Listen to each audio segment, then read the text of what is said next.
¿Qué tal, amigos? Tengan ustedes muy buenas noches. Los saluda su amigo de siempre, Ricardo Monteagudo, desde Lima, a través de la señal descentralizadora de Perú TV. Muy buenas noches, Herbert Cuba. Como siempre, un gusto tenerte en el programa. Muy buenas noches y un saludo a todos los televidentes. Bueno, como es de conocimiento del público que nos ve, la semana pasada no te pude entrevistar porque estuvimos de viaje, estuvimos en tu tierra, Arequipa, recorriendo varias provincias, varios distritos, varios pueblos, estuvimos en las zonas altas, estuvimos en Camaná, en el Valle de Majes, en fin. Interesante la labor que en lo que a salud se refiere realizan algunas empresas mineras como Buenaventura, por ejemplo, en Orcopampa, en donde se brinda un servicio de salud, incluso hay un médico, se cubre los costos de un médico, Herbert, y además se está brindando buena educación de buen nivel. Yo he podido percibir a los niños, verlos que están bien tenidos, ¿no? Se los ve muy bien realmente. Claro, lo ideal es que por un sentido de responsabilidad social las empresas puedan incursionar en áreas tan importantes como la nutrición, la salud y la educación.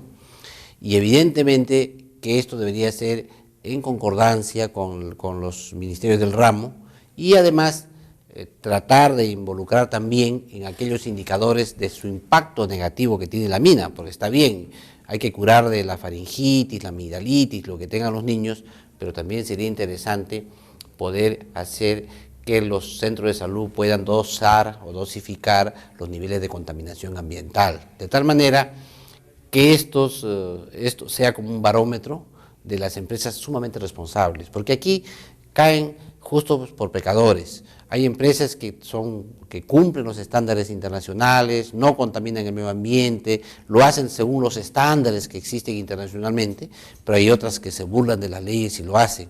Y al final la población generaliza y dice toda la minería es sumamente contaminante y hay todo un sector antiminero. Por eso sería ideal que las propias mineras tengan el interés de generar esta red sanitaria que pueda no solamente dar atención médica a los pobladores, sino sobre todo hacer los estudios de contaminación ambiental, del aire, del agua y del suelo. Y por otro lado hay que tomar en cuenta en la educación. Si esto lo pensamos en el mediano y largo plazo, y evidentemente que toda la industria minera es una industria de largo plazo, 15, 20 años los proyectos son para empezar, y son proyectos de largo plazo, se tiene que pensar que los niños que nacen hoy día en esos distritos, en esos lugares, van a ser los futuros servidores de esas empresas y en consecuencia son ellos los primeros que deberían estar interesados en educarlos bien y capacitarlos bien. No necesariamente van a trabajar directamente en las actividades mineras, pero van a entrar a lo que es salud, educación, nutrición, áreas legales y todo eso, de tal manera que una profesionalización de esos pueblos daría un enorme impacto. Se ha discutido muchísimo sobre la necesidad de que las empresas mineras paguen regalías, paguen mayores impuestos. Se ha discutido enormemente estos 3 proyectos de leyes que ha presentado el Ejecutivo sobre este tema, pero evidentemente hay un tema que escapa y que va más allá de las leyes, que es la responsabilidad social de las empresas. Y yo creo que con las enormes ganancias que han tenido estas empresas, bien hacen en ser responsables socialmente. Sin duda. Ahora, un comentario que me hicieron en una de las postas, lamentablemente no pudimos entrevistar al médico porque justo en esa oportunidad estaba en su semana, digamos, nos decían que una enfermedad muy común ayer era el constipado. Eso se daba con los problemas respiratorios. Eso era muy común en esas zonas. El tema del resfriado común, que es una virosis, evidentemente no es tan complicado porque pasa solo, pero tiene que ver muchas veces con el tema de la vivienda, el abrigo, la alimentación, sobre todo abundante en vitaminas, proteínas y minerales. En consecuencia, este tema hay que abordarlo integralmente y en esto también la empresa minera puede contribuir mucho. Puede contribuir ayudando a los propios pobladores en mejorar lo que se llaman hoy día los determinantes sociales en salud. Pero por otro lado también el descuido frente a estas enfermedades termina en las famosas neumonías y la muerte. Este año que ha transcurrido hasta septiembre de este año han fallecido en el Perú 249 niños ligados a la neumonía, a estas enfermedades respiratorias y en consecuencia es algo que hay que tomar en cuenta, es algo serio, o sea, son 249 proyectos de vida que se han truncado, que evidentemente se tiene que trabajar y un lugar preponderante tiene que tener la empresa, y la empresa minera en este caso hace bien en poder mejorar los estándares de salud de la zona. Ahora, hablando lamentablemente, estimado doctor Herbert Cuba, de los niños, no podemos sino empezar el programa con, digamos, esta lamentable pérdida de 3 criaturas como consecuencia pues de la ingesta, ¿no es cierto?, de residuos químicos de un insecticida que terminaron muriendo 3 niños, una cosa realmente inaudita, mire, inaceptable, ¿no? Es increíble que esto haya ocurrido porque ya ha ocurrido en el pasado. Creo que el pueblo peruano recuerda el hecho de Taucamarca, donde murieron 24 niños, y esto terminó pues en todo un procedimiento judicial, parlamentario e inclusive internacional, que nos sirvió para que los diversos entidades del Estado, que tienen la obligación de salvaguardar la integridad de la vida y la salud de los niños, cambien una serie de procedimientos que lamentablemente ha vuelto a fallar el día de hoy. Y aquí, evidentemente, esperamos que no se rompa la pita por el lado más débil. Esperamos que no nos digan simplemente que la señora que movió la paila o la olla se equivocó, y que nos digan que la profesora de la escuela o la directora de la escuela tiene la culpa, y que la cocinera tuvo la culpa y se acabó. Cuando todos sabemos que aquí hay toda una cadena, desde la empresa que vende el producto, ¿no es cierto?, de productos altamente nocivos, venenos, que tienen un comportamiento restringido, una venta restringida, y que se venda solo con la receta del ingeniero agrónomo. Segundo, que estas empresas que venden estos productos tienen que verificar que en la zona en que se vende el producto, la gente que va a manipularlos esté perfectamente capacitada.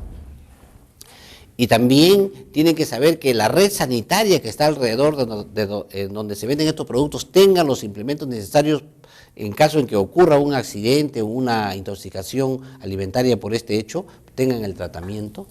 Y finalmente deben verificar que el transporte y el traslado de estos pacientes puedan darse a los lugares más cercanos. O sea, la empresa que va a vender estos productos, según normas ya establecidas además por el Ministerio de Agricultura, tienen que tomar en cuenta la capacitación de los manipuladores de estos productos, el perfecto comprensión de la propaganda que esto tienen, porque esta propaganda tiene que estar en el idioma donde se opera, si es quechua tiene que estar en quechua, o por lo menos en castellano, pero en lenguaje sencillo, con letras grandes, con titulares que diga veneno.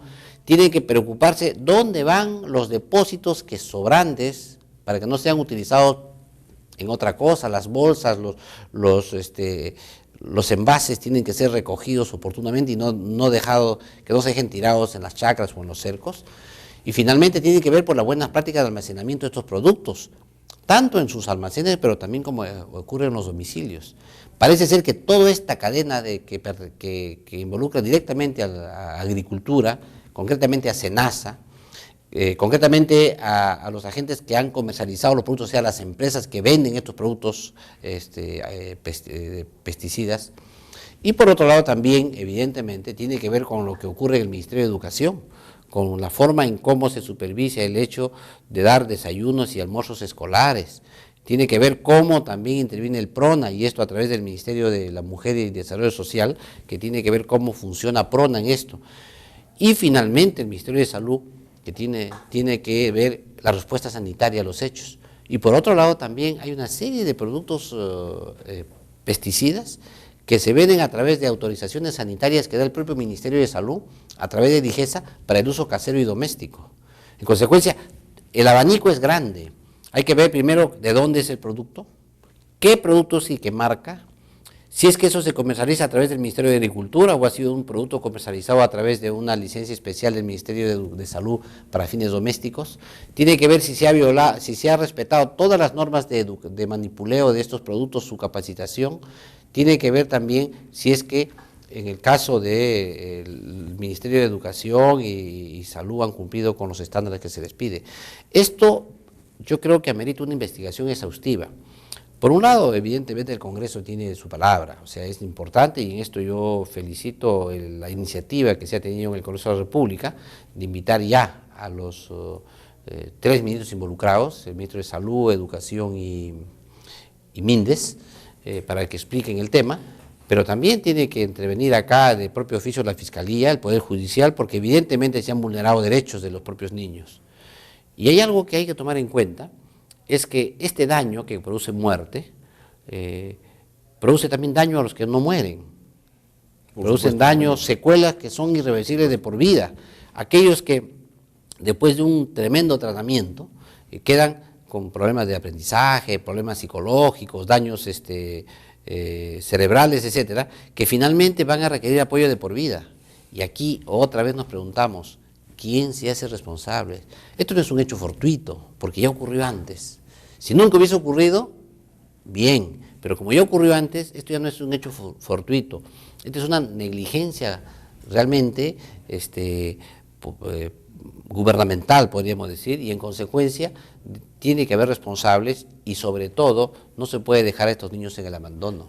De acuerdo. Gracias, Enseñas, doctor Cuba. Vamos a unos cortes comerciales y regresamos.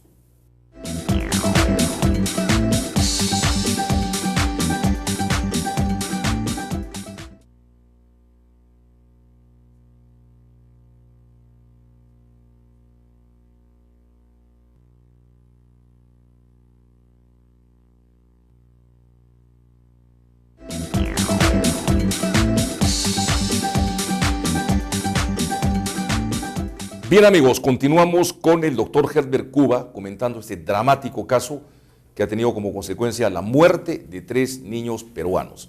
Finalmente, Herbert, fueron 120 los niños afectados, digamos, 3 han fallecido. ¿El resto en qué situación se encuentra? Mire, son 120 niños afectados en la comunidad de Arredondo, en el distrito de Cachachi, en la provincia de Cajabamba, en Cajamarca, de los cuales 3 de estos niños han fallecido. Los otros están distribuidos, unos en Cajabamba y otros en el propio Cajamarca, en el hospital, tanto en el de salud como el Ministerio de Salud, y están con tratamiento. Todavía no podemos decir que todos ya están a salvo. Claro, felizmente hasta la fecha el número no se incrementa, sin embargo eso hay que esperar porque es un tratamiento de soporte que puede durar algunos días. Pero por otro lado hay que señalar que el tratamiento es sumamente complejo. Se requiere un antídoto, que es la atropina, que es un medicamento que se administra en modo masivo. O sea, no es una ampolla, puede ser 20 ampollas, 30 ampollas, 50 ampollas, 100 ampollas por paciente. Y cuando te ocurre pues un accidente como el que estamos viendo de 120 personas, ¿qué centro de salud, qué posta va a tener pues 2.000, 3.000 ampollas para dar el tratamiento completo? Se requiere también tener sueros, vías y otro tipo de soporte en ese momento. Y además tiene que ser la intervención inmediata, porque cuanto más tiempo demora, el veneno bloquea una enzima que es la acetilcolinesterasa, que es una enzima que va poco a poco llevando pues a que el paciente muera. En consecuencia, ese trabajo es sumamente rápido, tienes que tener los insumos médicos y los medicamentos en el momento, y evidentemente aquí también hay que analizar si la respuesta fue inmediata.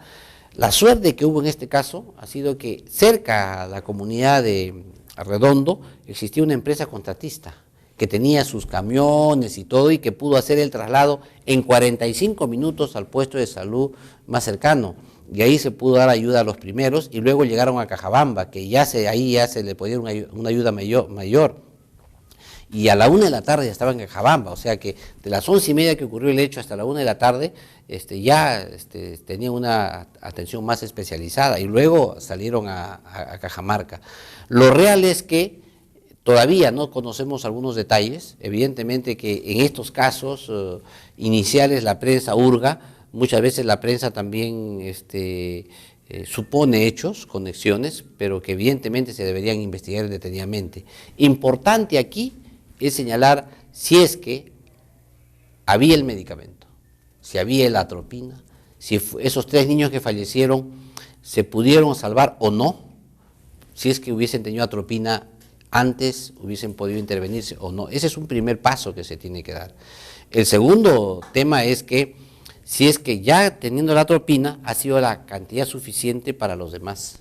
Y tercero es si es que realmente los niños que queden con secuelas van a quedar con secuelas graves o no. Y esto es todo un estudio que se tiene que hacer y evidentemente, para empezar, yo creo que ha sido importante conocer un poco mejor y con detalle los hechos. Ese es un tema importante.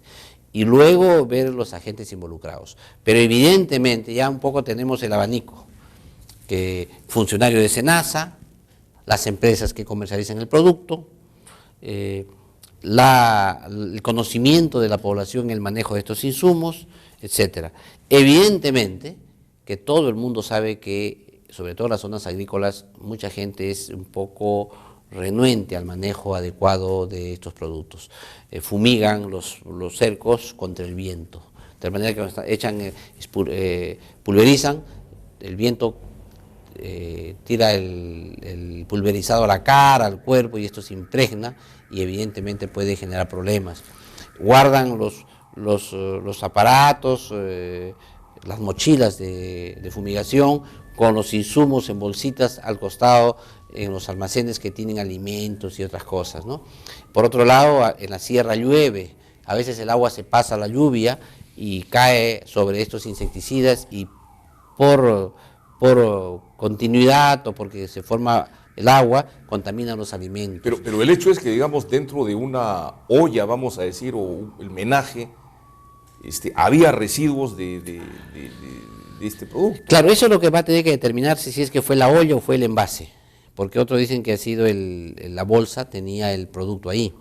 O sea, eso es lo que se va a tener que determinar, pero eso ya para ver, como se dice, la causa final, ¿no? Pero eso tiene una cadena hacia atrás, como dicen los abogados, la causa y la concausa. Es decir, ¿cómo es que se pudo almacenar esto en una escuela? En esas condiciones. En una escuela. Entonces, ese es el tema. ¿Cómo llega ahí? ¿Quién relajó ese cuidado que se tiene que tener para el manejo de estos productos tan tóxicos? No nos olvidemos que los organofosforados que se usan son productos altamente tóxicos que tienen lo que se llama una comercialización restringida solo con receta o prescripción del ingeniero agrónomo. Y evidentemente un ingeniero agrónomo no va a prescribir el producto si sabe que los agricultores que lo van a usar no tienen el conocimiento y el manejo adecuado de estos productos, o él no verifica que estos estén depositados en lugares adecuados, porque el ingeniero vive ahí con ellos, trabaja con ellos, asesora a los campesinos. Otra posibilidad sea que haya entrado de contrabando, que no haya habido ni siquiera prescripción. Otra, que sería lo peor, que la industria o las empresas vendan el producto sin prescripción, como ocurre con los medicamentos. Eso sería catastrófico. Precisamente todo eso es materia de la investigación que esperamos se lleve tanto en el Congreso de la República como en el Poder Judicial para determinar no solamente las causas y las consecuencias, sino mejorar la legislación si es que es necesario, ¿no? Bueno, acá yo quería pedirte, por favor, algunas recomendaciones dirigidas a las amas de casa, porque los niños pequeños están en contacto en el hogar con una serie de productos que pueden ser contaminantes, que se los pueden llevar a la boca, no sé, los insecticidas para el jardín, la lejía, artículos para la limpieza, la higiene personal. ¿Qué cosas, digamos, podrías decirnos al respecto? Yo creo que todo hogar, y sobre todo la gente del campo, sabe que tiene algunos insumos o productos que son sumamente tóxicos y estos deberían tener en la despensa un lugar especial, guardado totalmente aislado y con llave, para que no tenga el acceso de los niños. En segundo lugar, hay que tomar en cuenta las etiquetas de los productos. La gente cuando compra un producto de veneno debe saber perfectamente por el etiquetado, debe tener ahí su calaverita grande, y depende del color, si es amarillo o es rojo, y esto es importante que sepan que aquello que es rojo y tiene calavera mata realmente. Y por otro lado también leer bien el inserto, y si no se comprende preguntarle pues al ingeniero que les ha prescrito el producto, y de ninguna manera usar productos y pesticidas sin consulta de los ingenieros agrónomos, porque finalmente la automedicación, como en el caso de los médicos en los pacientes, produce también daño, gasto de dinero, porque a veces no es el agente causal de su daño en la cosecha, y gastan plata por gusto y no hace nada, o de lo contrario, es el agente causal pero no está en la dosis suficiente y igual gastan por gusto. Entonces yo creo que esto debe tener una adecuada prescripción de los ingenieros y ahí preguntarles todas las medidas que se tienen. Hay gente que usa pesticidas para todo, y eso también hay que tomar en cuenta, que en un control de lo que se llama integrado de plagas, es decir, el MIP, el famoso MIP, un manejo integrado de plagas, porque existen formas de manejar la agricultura sin usar pesticidas o sin usar mucho pesticida. De acuerdo, vamos a unos cortes comerciales, doctor Herbert Cuba, y regresamos.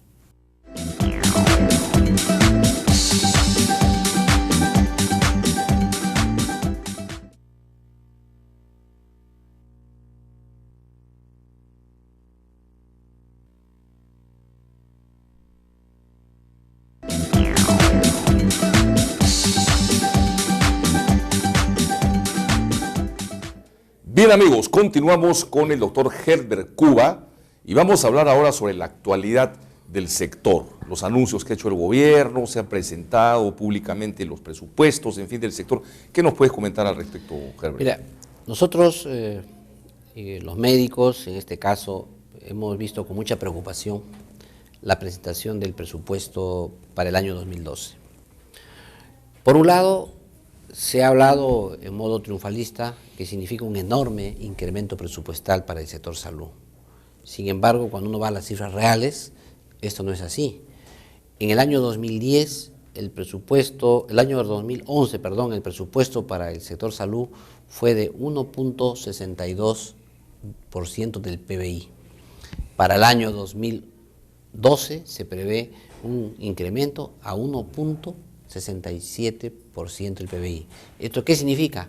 0.05%. Y la inflación solamente es 2%. O sea que en realidad lo que vamos a tener es un retroceso en el presupuesto. La población aumenta, obviamente. Y la población aumenta. El segundo problema que tenemos es que se han construido hospitales. Eso es real. Mal, bien, que se han inaugurado antes de tiempo, lo que queramos, se han construido hospitales. Y esos hospitales requieren una inversión de mantenimiento que representa aproximadamente el 20% anual de lo que cuesta la obra. Si una obra de un hospital costó 130 millones, 140 millones, 150 millones, como es el caso del Instituto de Salud del Niño de Lima, por ejemplo, eso significa que el 20%, estamos hablando más o menos, ¿no?, de 25, 30 millones, tiene que estar en el presupuesto de modo adicional para ese hospital funcione. Por otro lado, hay que tomar en cuenta que estos son hospitales inteligentes, es decir, que todo el sistema de construcción se ha hecho ya con la nueva tecnología, que tiene ya un mando centralizado para el funcionamiento de videos, de los equipos, de los sistemas de tomografías, de todo el sistema de la sala de operaciones, está climatizado los ambientes, la esterilización, todo es un sistema electrónico y que tiene un mando único. Y esto evidentemente requiere personal sumamente especializado en la gestión automatizada de estos centros hospitalarios. Y evidentemente que las empresas que venden estos insumos te dan garantía de 3 años, 4 años, y mientras no funcionen los hospitales ya nos estamos comiendo la garantía y los equipos están paralizados. En consecuencia es urgente que esto se ponga en funcionamiento para precisamente estos operadores que han vendido estos productos puedan estar ahí presentes para que llegue a la meta. Y en este caso concreto, el presupuesto no tiene esos temas. Por eso que creemos que este presupuesto no significa un incremento real para los hospitales, ningún sol para los hospitales, pero peor aún, ni siquiera para el mantenimiento y puesta en funcionamiento adecuado de otros hospitales. Y yo creo que esto va a tener que revisarse. Me parece a mí que después que se reciban los aportes de los diversos congresistas y también de la sociedad civil, de los gremios, etcétera, yo creo que ese presupuesto va a tener que cambiar, va a tener que reajustarse hacia arriba. Pero de otra manera, no vamos siquiera a poder cumplir con las metas del milenio que el Perú se ha comprometido. Pero también hay otro tema. Todo el mundo sabe perfectamente que uno de los principales problemas por los cuales adolece el sector salud es el problema de los recursos humanos. Y aquí, evidentemente, que hay temas pendientes, como por ejemplo, cómo hacemos para atraer los profesionales, que hemos conversado varias veces, ¿no?, a las provincias, a las zonas altoandinas. Y esto, evidentemente, pasa por más plata. Si tú pagas mejor, pagas en modo diferenciado más allá, los capacitas más, los traes a Lima para que se capaciten, para que participen en conferencias, simposios, la gente va a ir para allá. Y ahí evidentemente vamos a solucionar el problema que se tiene en esas zonas, pero el presupuesto tampoco aborda ese problema. Como todos sabemos, el real plan de gobierno es el presupuesto de la República, porque lo que no está presupuestado no existe, no se hace. No existe. El resto es demagogia.